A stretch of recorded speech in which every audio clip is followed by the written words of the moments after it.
चलिए आज देखते हैं chapter number second sexual reproduction in flowering plants of class 12 biology का एक सबसे important and I will say एक बहुत इग्नोर्ड सा टॉपिक है। इसका नाम है आउट ब्रीडिंग डिवाइसेस। तो जब हम पढ़ते हैं आउट ब्रीडिंग डिवाइसेस के बारे में तो चलिए आज देखते हैं। आपको पता ही होगा कि आउट ब्रीडिंग का मतलब सबसे पहले क्या होता है।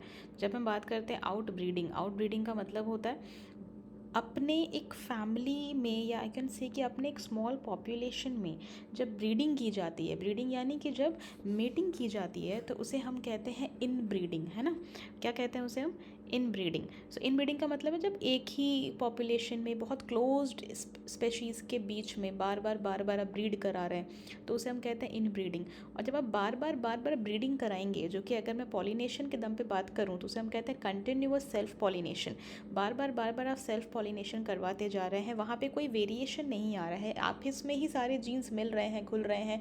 उसकी वजह से क्या होगा? उसकी वजह से जो रिसेसिव जीन्स हैं वो आगे चल के फिनोटिपिकली खुद को रिप्रेजेंट करने लगेंगे। और अगर वहाँ पे कोई ऐसा जीन आ गया जो कि मैं कह सकती हूँ कि डेलेटेरियस जीन है या एक ऐसा जीन है जो कि बहुत प्रॉब्लमेटिक भी हो सकता है, सो उस तरह के जीन्स जो हैं वो आगे चल के खुद को शो करने लगते हैं, वेरिएशन कम होने लगता है और मल्टीपल डिसऑर्डर्स जो हैं वो पूरे फैमिली के रेस में कंटिन्यू करने लग जाते हैं। तो इसका सोल्यूशन क्या है? इसका सोल्यूशन है क्रॉस पॉलिनेशन। इसका सोल्यूशन है इन ब्रीडिंग का उल्टा, आइट से आउट ब्रीडिंग। ठीक है। सो अभी आउट ब्रीडिंग कैसे करेंगे हम? सो हमको पता है कि हम आउट ब्रीडिंग होता है हमारे पास बहुत सिंपल सा तरीका है, that is your cross pollination. So cross pollination को करने के लिए we normally opt for artificial hybridisation. वो भी एक टॉपिक आपके सीबीएसई के बुक में दिया हुआ है जहाँ पर हम पढ़ते हैं कि हम इमैस्कुलेशन करते हैं, बैगिंग करते हैं, टैगिंग करते हैं ताकि जो है हम क्रॉस पॉलिनेशन कर पाएँ। लेकिन जब मैं बात कर रही हूँ यहाँ पर आउट ब्रीडिंग डिवाइसेस की, सो वहाँ पर how would you encourage this? Plants क्या करते हैं? क्योंकि प्लांट्स तो अपने आप के पॉलिन्स को कट नहीं कर सकते। सो प्लांट्स ने कुछ डिवाइसेस क्रिएट किए हुए हैं एंड उन डिवाइसेस को हम बायोलॉजी में कहते हैं आउट ब्रीडिंग डिवाइसेस। तो यही वो आउट ब्रीडिंग डिवाइसेस हैं जिनकी स्टडी हम यहाँ पे करने जा रहे हैं, जो कि है कि सबसे पहले अगर आप देखेंगे कि आप ये टॉपिक उठाइए, पेज नंबर 15 है, अभी चैप्टर 1 बन चुका है ये सीबीएसई का। So what are they doing? तो सबसे पहला जो कंटेंट है यहाँ पे वो ये कहता है that pollen releases and stigma receptivity is not synchronized. तो pollen की रिलीज और स्टिग्मा की रिसेप्टिविटी जो है वो सिंक्रोनाइज्ड नहीं है। इसका मतलब कि pollen जो है स्टिग्मा के मैच्योर होने से पहले रिलीज हो जाता है या फिर स्टिग्मा जो है मैच्योर हो जाती है और pollen रिलीज नहीं होता है। इसे हम कहते हैं आपका dichogamy. This is a phenomena, you can just write it down कि ये आपका नंबर 1 फिनोमिना है, that is the pollen and release and stigma receptivity is not synchronised. Ultimately यहाँ पर सेल्फ पॉलिनेशन होने के चांसेस बिल्कुल नहीं है और ये एक तरह का डिवाइस है जो कि प्लांट ने ऑप्ट किया है। इसको ऑपोजिट भी हो सकता है, that the pollen is released before the stigma becomes receptive or the stigma becomes receptive much before the release of pollen. ठीक है, so this is the first device which the plant is going to opt. Now let us talk about the second device. Second device क्या होता है आपका? second device ये होता है आपका कि pollen और stigma जो है वो एक ही जगह पे पोजीशन उनकी सेम नहीं है। अब उनकी पोजीशन अगर सेम नहीं है तो will it not be something like this? उसे हम कहते हैं हेटेरोस्टाइली। आप देखिए हेट्रोस्टाइली में this is your style, style कितना लंबा है और यहाँ पे स्टाइल कितना छोटा है। यहाँ पे एंथर्स और स्टाइल के बीच में डिफरेंस देखिए आप, यहाँ पे भी एंथर है, आप स्टाइल के बीच में डिफरेंस दीजिए बिकॉज इनके पोजिशंस यहाँ पर आप अलग अलग देख रहे हैं। इसकी वजह से भी ये कहीं ना कहीं प्रिवेंट कर रहा है आपके सेल्फ पॉलिनेशन को और प्रमोट करता है आपके क्रॉस पॉलिनेशन को। सो ये भी एक डिवाइस है जो कि प्लांट ने अडाप्ट किया है for out breeding. Now third phenomena क्या हो सकता है? थर्ड और सबसे important phenomena I talk about that is self incompatibility. जब मैं बोलूँ आपको सेल्फ इनकम्पैटिबिलिटी तो इस बात को समझिए, कंपैटिबिलिटी का मतलब क्या होता है कि जब दो लोगों के बीच में के टर्म्स अच्छे होते हैं, रिलेशंस अच्छे होते हैं, उन्हें हम कहते हैं कंपैटिबिलिटी। सो व्हेन आई से सेल्फ इनकम्पैटिबिलिटी मतलब अपने ही लोगों के साथ, अपने ही परिवार में कंपैटिबिलिटी नहीं होना, उसे हम कहते हैं सेल्फ इनकम्पैटिबिलिटी। जैसे कि आप ये वाला इमेज देखिए, इस इमेज में आप क्या देख रहे हैं? आप इसको ले लीजिए as a gene, that is S1 and S2। तो ये क्या कर रहा है? S1 और S2 जो है सेम जीन का जब पॉलिन आ रहा है, यानी कि सेम प्लांट का जब पॉलिन आ रहा है, आप देखो S1 एंड S2 उनको वो प्रमोट नहीं कर रहा। It is not letting the pollen tube grow in the stigma. है ना। This is called as self incompatibility. आप ये सेकंड वाला डायग्राम देखिए, इस डायग्राम में देखिए अगेन S1 एंड S2, देखिए S1 को एंटर नहीं करने दे रहा है, क्यों? क्योंकि ये सेम जीन है, लेकिन S3 को ग्रो करने दे रहा है क्योंकि ये डिफरेंट जीन है।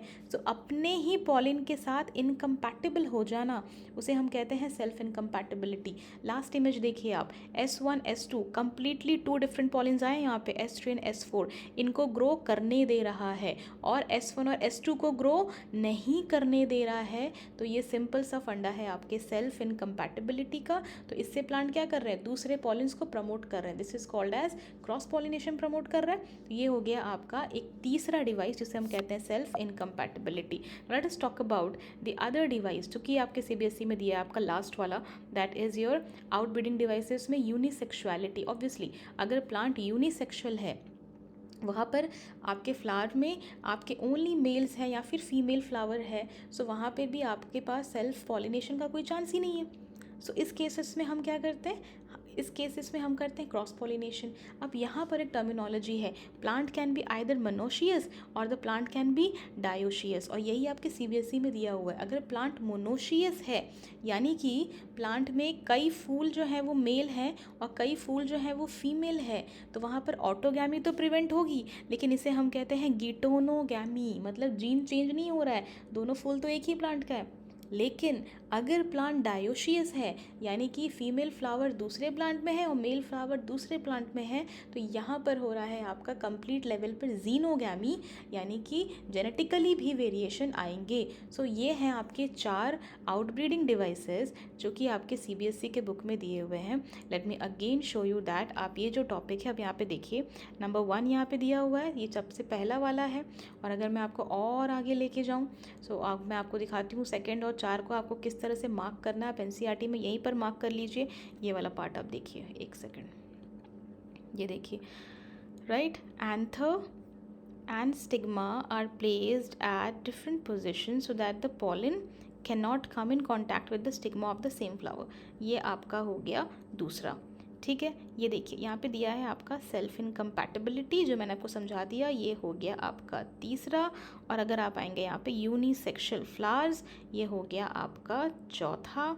और ये है आपका जो मैं आपको एंड में बता रही थी कि प्लांट या तो मोनोशियस हो सकता है या तो डायोशियस हो सकता है। अगर मोनोशियस हुआ तो ऑटोगैमी तो प्रिवेंट कर रहा है, पर गिटोनोगैमी प्रिवेंट नहीं कर रहा है। लेकिन अगर डायोशियस है तो दोनों ऑटोगैमी और गिटोनोगैमी को प्रिवेंट कर रहा है। तो ये है आपके 4 आउटब्रीडिंग डिवाइसेस, बड़े सिंपल से हैं। अगेन मैं रिपीट कर रही हूँ, आपका सबसे पहला है पॉलिन रिलीज एंड स्टिग्मा की रिसेप्टिविटी सिंक्रोनाइज नहीं है।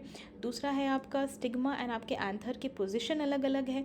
तीसरा है आपका सेल्फ इनकम्पैटिबिलिटी एंड चौथा है आपका unisexuality. So these are the 4 simple outbreeding devices जो कि प्लांट क्यों ऑप्ट करते हैं, क्योंकि अगर बार बार सेल्फ पॉलिनेशन होगा तो इन ब्रीडिंग डिप्रेशन हो जाएगा, होमोजाइगस जीन्स आ जाएंगे बहुत ज़्यादा, रिसेसिव जीन्स अपने आप को आगे चल के रिप्रेजेंट करने लगेंगे। दैट इज़ वाई प्लांट्स क्या करते हैं, क्योंकि वो आर्टिफिशियल हाइब्रिडाइजेशन नहीं कर सकते, वो ऑप्ट करते हैं outbreeding devices. I hope आपको समझ में आया होगा। Okay then, bye bye.